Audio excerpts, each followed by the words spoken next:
Buenos días, el día de hoy nosotros vamos a exponer sobre el núcleo y sus componentes. Mi nombre es Karen Gabriela Palmacota y voy a hablar sobre la morfología general del núcleo celular. Como ya sabemos, el núcleo es un organulo membranoso que se puede encontrar en el centro de las células eucariotas.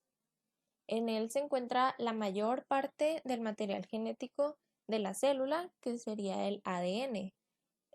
Su principal función es proteger la integridad de estos genes y también regular las actividades que tienen lugar en la célula y que determinan la expresión génica.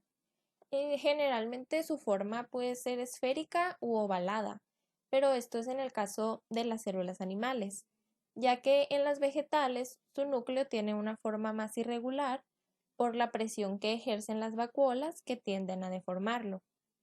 Su tamaño también es variable, pero su diámetro casi siempre mide entre 5 a 25 micras, ya que el núcleo equivale al 10% del volumen celular. Este núcleo está estructurado por una envoltura nuclear, a la cual la compone una membrana externa y una membrana interna. También tiene poros nucleares, nucleoplasma, en el que hay cromatina y cromosomas, y el nucleolo que contiene ADN.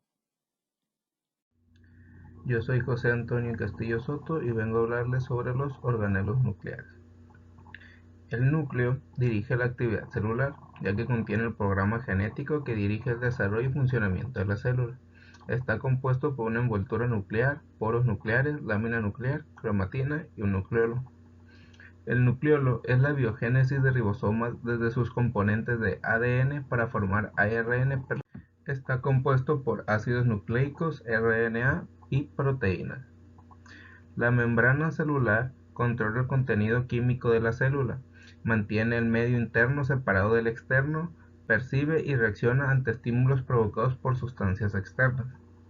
Está compuesta por una bicapa lipídica, fosfoglicéridos, esfingolípidos, colesterol y proteínas integrales y periféricas, también algunos componentes glucídicos. La mitocondria. La principal función de las mitocondrias es la oxidación de metabolitos y la obtención de ATP, que es dependiente de la cadena transportadora de electrones. Está compuesta por una membrana externa y una membrana interna, un espacio intermembranoso y una matriz mitocondrial. Los centriolos. Es la formación y organización de los filamentos que constituyen el uso acromático y que ocurre cuando la división del núcleo.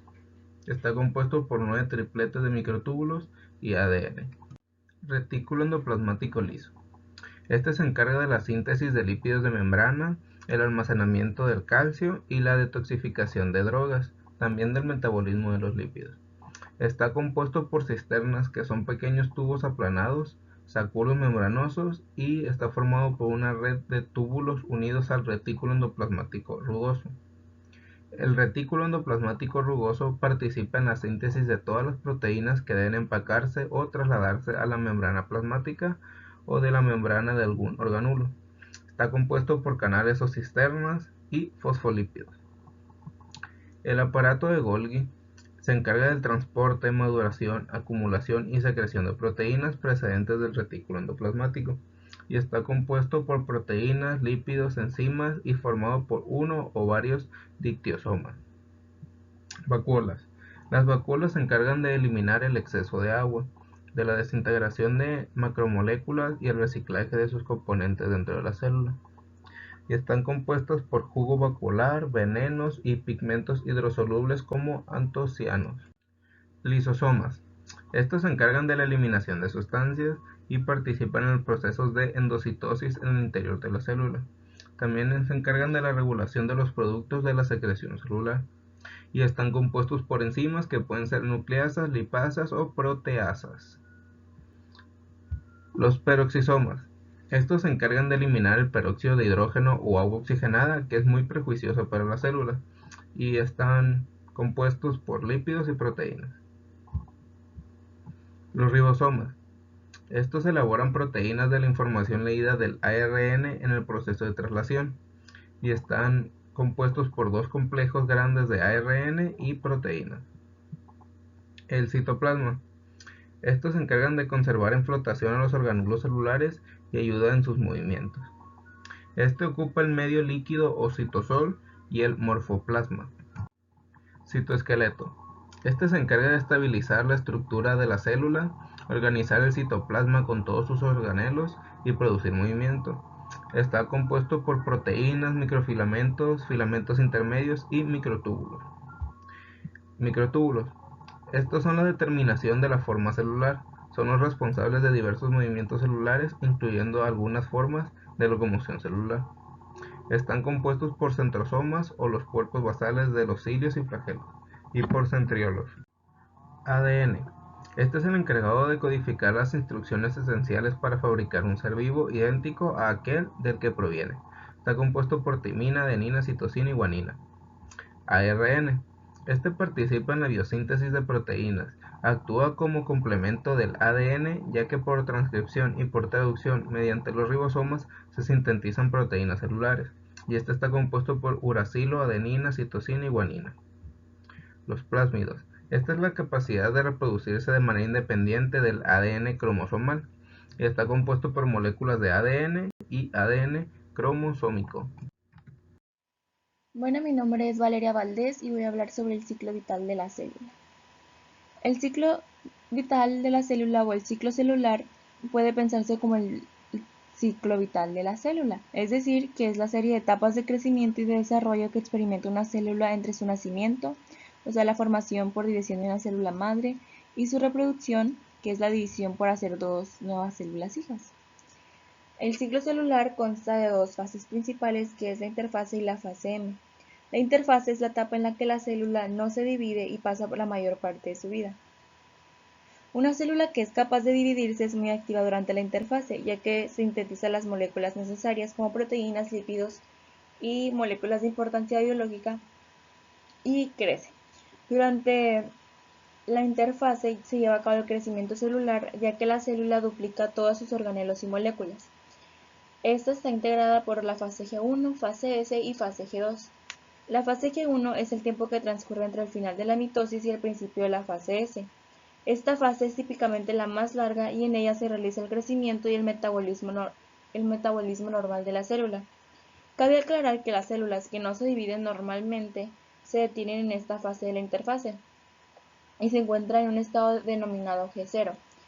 Hacia el final de la fase G1, las enzimas necesarias para la síntesis de ADN se vuelven más activas y la síntesis de estas enzimas y de las proteínas necesarias para la división celular permiten que la célula entre a la fase S. La fase G1 dura entre 6 y 12 horas. Bueno, la fase S es donde ocurre la síntesis de ADN y de histonas para que las células puedan tener copias duplicadas de sus cromosomas, y esta fase dura de entre 6 y 8 horas.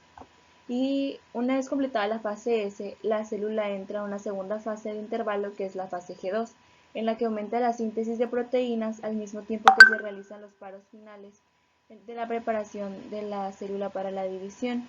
En muchas células, la fase G2 es corta en comparación de la fase S y G1, y esta dura entre 3 a 4 horas.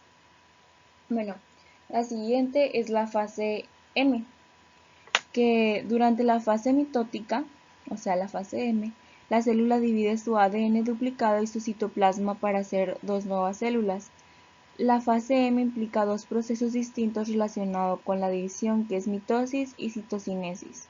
En la mitosis, el ADN nuclear de la célula se condensa en cromosomas visibles y es separado por el uso mitótico, una estructura especializada hecha de microtúbulos.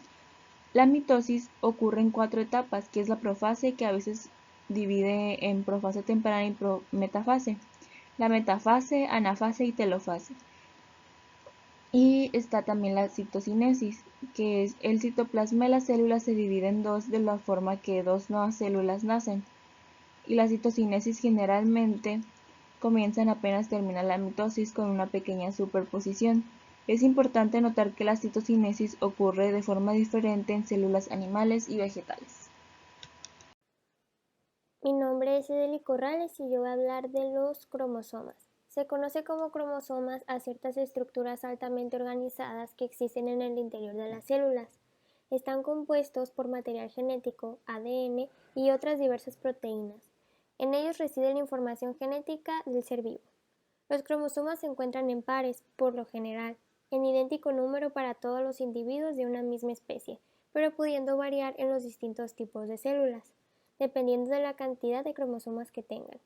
En las células eucariotas, los cromosomas están formados por cromatina, pero también los forman ARN y otras proteínas, algunas muy básicas llamadas histonas, junto a otras no histonas. Todo ello conforma nucleosomas, grupos inactivos de ADN que conforman los ladrillos fundacionales de cada cromosoma. Cada cromosoma presenta una forma y un tamaño característico. Sin embargo, tienden a una forma semejante a una X o una forma circular en las células procariontes. Su forma es observable al microscopio durante las etapas de meiosis o mitosis, o sea, división o replicación celular. Los cromosomas miden entre 10 y 20 micras, pudiendo alcanzar tamaños menores en seres vivos más simples. Los cromosomas presentan una estructura doble, compuesta por dos formas largas, paralelas entre sí, llamadas cromátidas. Las mismas están unidas entre sí en un punto focal llamado centrómero.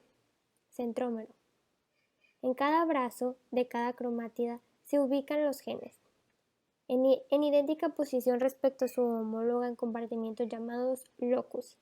Estas estructuras biológicas preservan el contenido genético y evitan, en lo posible, que se dañe o se extravíe, es decir, que son garantes de la transmisión de la información genética almacenada en el ADN de la célula madre a sus descendientes durante la replicación celular. Una pérdida de dicha información por destrucción o deterioro de un solo cromosoma puede acarrear en el individuo malformaciones, enfermedades o síndromes que deterioran su salud o su correcto funcionamiento.